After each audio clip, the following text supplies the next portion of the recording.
So welcome back to episode 3 of the van builder, turning this Fiat Scudo into a home from home mini camper van, whatever you want to call it. So in the previous episode I got the bassons installed and I started cutting insulation. I didn't film any of that. It was really trial and error. I'd never done it before, and the first one I made a bit of a mess of it, and the second one was a bit better, and the third one was a lot better. All you need really is a sharp blade to cut it. You don't need to use a saw or a jigsaw, you just need a sharp blade, and that was something I made a mistake on. But yeah, today's agenda is the roof of the van has got some rust, which I'll show you now, and I want to treat that. I want to finish installing insulation, and there's also one wood batten which I need to refine as it didn't stick properly, the cut wasn't very good. I've ordered a roof vent, so I want to get the rust treated, and I've got paint for the van as well. It's the same colour allegedly. As yeah, hopefully you can see on top there's a bit of like a faded area. I think it's just where the clear coat's worn out. Yeah, let's get to treating that again.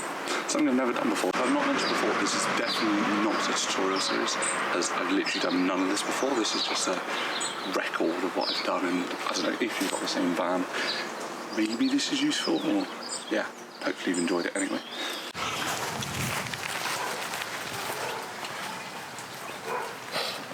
So I've pretty much finished cleaning the roof, and I would say don't try this at home. I don't own a ladder big enough, and I live on a hill. There's like nowhere really that flat to do this. It seems to work. I'm using the old ply that came out of the van with a sponge underneath, sponge on top. Not putting my weight in the middle, putting my weight on the edge, and then like scooting across to the van, and then not put my weight on the middle of the roof of the van, just on the edges. But yeah, now what I need to do, now I've cleaned it, I need to use my drill with like the wire brush bit and bring it back to bare metal. And then, I don't know if you need to put rust converter on it or not, but I've got rust converter. And then prime and gloss, like the clear finish. So yeah, I've switched to the GoPro as I can just stick it to the roof. I'm not quite sure how strong the roof is, if I can just get a ladder and climb up. I've seen people do it on like bigger vans, like Sprinters and Transits, but not on a van like this. So I'm just going to stand on the sides, and maybe the wheel, we'll see. It's been quite hard to reach the middle though. But yeah, there's just, hopefully you can see, areas like this, there's loads and loads of dirt, and I want to clean the rust. So yeah, just get it ready, and then I've got a drill bit that I can use to treat rust. I used it on the floor of the van as well, so I know it's pretty good. But yeah, just need to do the tedious job of cleaning.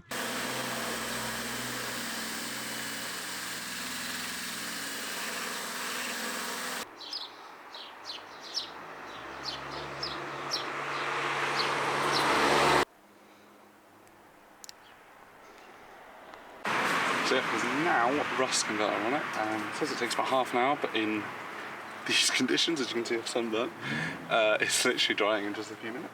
So I put a couple of coats of it on. So the sun's gone down a little bit, but I'm just wearing a jumper just to protect my sunburn, just in case. But I've now taped up the windows with newspaper because I've got the primer to apply. So this is the primer that I'm using. It's anti-corrosion epoxy.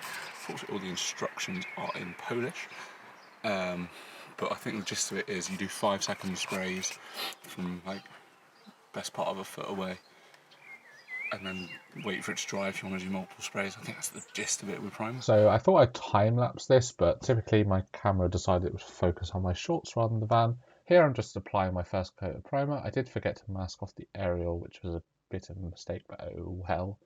So yeah, here's what it looks like after the first coat, and then I moved on to sanding, brushing it down before applying a second coat of primer.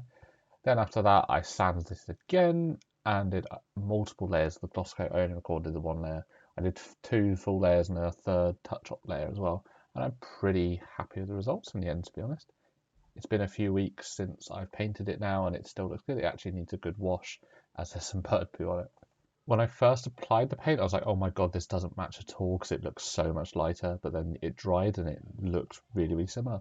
So the next part of the video now is moving on to installation. This is some of the installation that I installed off camera. As you can see, one of them I made a bit of a mistake with, so I did some filler. For the insulation, I'm using 25mm or 1-inch thick insulation, and I'm doing the rectangular bits first. I've got 2 sheets of these because like they're the easiest bits to do. So I've done 3 already.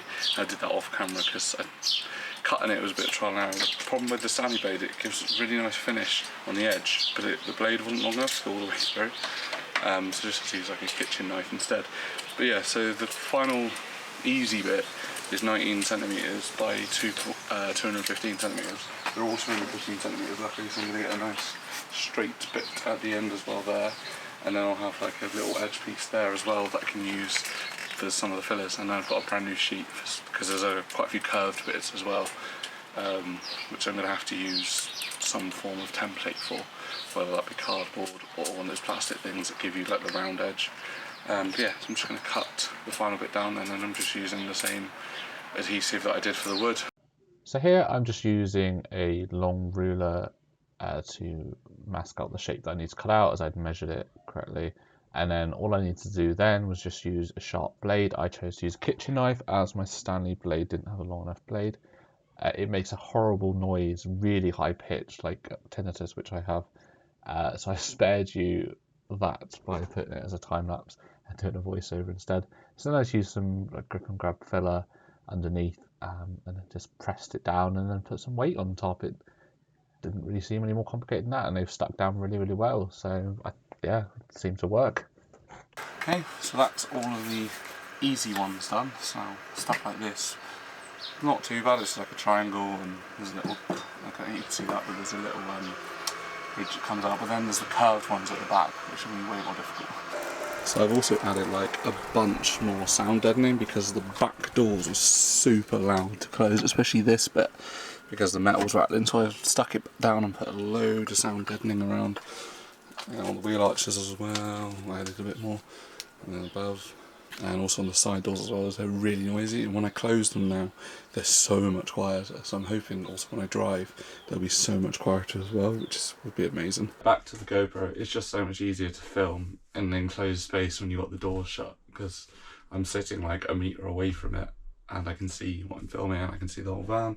I just haven't got anything wide enough for my camera. But yeah, I've got 2 spots of insulation left to do. It's the most difficult parts around the wheel arches. I'm actually only going to use 1 sheet for the floor. I bought 2. That means I can use the other sheet on the ceiling, and then I'm getting around about a free sheet to use for like these areas. And I'm going to cut a window. I don't know if it'll be enough to use this as well. I might have to buy some more. I might have to use some of this stuff. This I got from B&Q. I've got some free. Well, I'm going to reuse the stuff that was in the van already, but this was like just under £20. I don't know how many rolls I'll need, so I've just bought 1 to now to try and judge to see how much I use. But yeah, I'm just going to try and cut out the best I can the bits around the wheel arches out of a solid board. And then yeah, I'll get stuffing this. So I'll probably set this on like a time lapse or something. Now I was moving on to some of the more difficult shapes. I did actually make cardboard templates, but they weren't quite right. They were too big, so I was just shaving it off in the van. And then some of these smaller bits, I was pretty much just guessing, like doing a square and then just installing it. So I've made these 2 templates. They're roughly okay. I mean, there's going to be expanding foam around anyway. But yeah, that's the bottom one, and then the top one is okay as well. It's not perfect, but there's going to be expanding foam, and then some form of reflective insulation on top, and then the actual ply on top. I think it'll be okay. I don't have the expanding foam yet. I forgot it was Sunday. So I'm using my GoPro. I've got gloves on that came with it. I'm using my GoPro because there's a bit of drizzle in here, so I don't want to risk the other camera. But I've been shopping and I got some foil insulation. But I also got these things from Dunelm. They're £4.50 each, and they've got a little spring mechanism, so it should apply enough pressure to be able to keep the insulation in place if I put them from wall to wall. I've got 4 of them because I want to see if they're any good for when I do the ceiling as well. Hopefully they don't roll back down. This little bit of plastic that goes in or something. Yeah, here we go. Yeah, now it's solid. If it works. So I saw some other videos where they were installing insulation, and they didn't use grip and grab stuff. They did use the insulation. I guess it's really good for filling the gaps, and well, it seems to be a really good adhesive as well. One thing I definitely would say is if you get it on your skin, try and get it off as soon as possible, as it seems to linger around for days or weeks if you don't, because it dries really, really fast. and it just stays on forever. But yeah, it does stick within minutes, so it's really strong glue, to be fair. I really like using it, and it wasn't too expensive. But yeah, just avoid getting it on your skin if you can. So sorry that last clip ended so suddenly. It was on bank holiday Monday, and it absolutely just started to tip it down, and I really need to focus on just getting this stuff installed, as I'd already like sprayed it and it goes solid pretty quickly. But I made a mistake with this panel. I think you can just about see that it's on the outside. I was trying to get these poles set up. I don't know if you can see them. I was trying to get these poles set up, and while I was trying to hold it on, it kind of fell over and it made a mess everywhere. So it's now got an addition to the outside of the insulation. So I've got this insulation stuff now to do. I don't know if it counts as a vapor barrier or not. I also don't know whether I want a vapor barrier or not. It seems to be a very contentious decision. There are two camps, like pro and anti-vapor barrier. You can kind of see both arguments. Yeah, like you obviously don't want water vapor in your breath and that, so you don't want it to stick on the metal because it'll rust. So you think, oh, if you put a vapor barrier, then that will stop all the water. Then at the same time, there are so many vents at the back where there are electrics and stuff. I don't want to like fully wrap an insulation in case I need to get to, for example. So how do you vapor barrier them? And yeah, surely there's going to be vents and stuff where water's going to get behind something and then it'll be trapped if you have a vapor barrier. I don't know, it seems a bit complicated, but yeah. I'm going to try and install this stuff on the floor so that I can add wood to it and then install it where I put this hard insulation as well. I still need to insulate these door bins on both sides. I want windows here, so I'm not going to insulate here, but I do need to buy some more hard insulation for the other window. And then I need to insulate the ceiling, but that's going to come in future episodes because I need to install the roof vent as well. I mean, I couldn't want to install the insulation first, that just seems like a long way to do it. But yeah, let's get this stuff installed. So that's now all done. I'm sorry if that made anyone cringe, and I'm not supposed to do that. I've made it worse, but I've now got like a flat surface, I think, to put the ply onto. So yeah, I'm planning to do the same to the walls, so then I can put ply on top and either like carpet it or board it. So yeah, I think that's what I'll do next. One thing I did notice, I've stretched it out as far as I can. I'm not sure I'm able to pick it up, but it's not like completely flat places. I don't think I own a staple gun, so that's something I'll probably need to go and get, just to staple it into the woods or something. I mean, it'll probably be fine once the wood is on top because it will be weight on it and that will keep it flat and there'll be screws going through. It's probably safer just to put a few staples through it, right? It is an absolutely beautiful Saturday. It's so warm, so sunny. So yeah, I'm at the van this morning. I've been stapling down the insulation I put in the other night. Not the insulation, like the reflective, whatever the stuff called, bubble wrap. And then I've been using spray glue on the wheel trims because I wasn't happy with how floppy they were. So now they're really, really tight. I need to do the rest of the bubble wrap on those kind of installations, but I need to use the fluffy insulation to fill in like loads of little holes. I don't know if you can see, probably not from now, I'll put you close up. There's loads of little holes that I need to put insulation in. So I was doing this area first because it all like connects, but there was loads and loads of dirt, so I've just hoovered and wiped that. Probably needs one more final wipe because there's bits of metal and screws. Don't know why they were down there. Yeah, that's what I'm going to attempt to do today. If I can get all this bubble wrap stuff on there and the fluffy installation done, I think that'll be a good afternoon's work. So as you can see, I've now got some bubble wrap foil on my other installation. I think it's been a pretty decently productive day. I've stapled the floor down and I've been using spray glue on all of that stuff in the background. I've also used all my fluffy insulation. I had half a roll from the previous owner and I got a whole roll from B&Q, which is about £20. And I've used all of that on the back area and I've started doing a little bit up here as well. But I can fit way more in those places. Like, you stuff it in. I was using a screwdriver and some scissors to try and stuff it in the really little places. And I'm like tearing all these strips. I'm like, where is this going? Because it's only like a gap like that big, like between the metal, and it just goes on forever and ever and ever. And I can definitely fit more in there. There's probably enough in there. And as I said, I don't really know what I'm doing, the vapor barrier and stuff. So I was currently editing that video and I realised I didn't do an outro. So I hope you enjoyed me trying to treat that rust.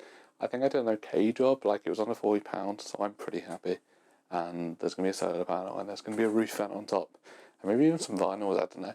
So you're not really going to see the roof, especially on a van. It's like quite tall, so you can't see over it unless you're in a taller vehicle.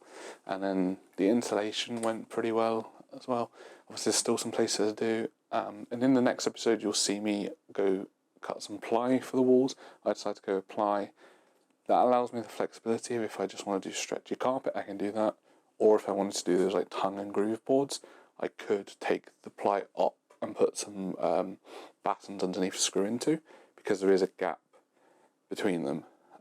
So yeah, I think that's the best option.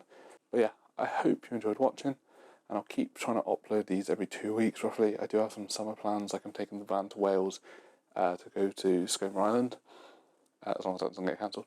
So that might interrupt it, but I'll try upload these every 2 weeks or so. So thank you for watching, and I'll see you in the next one.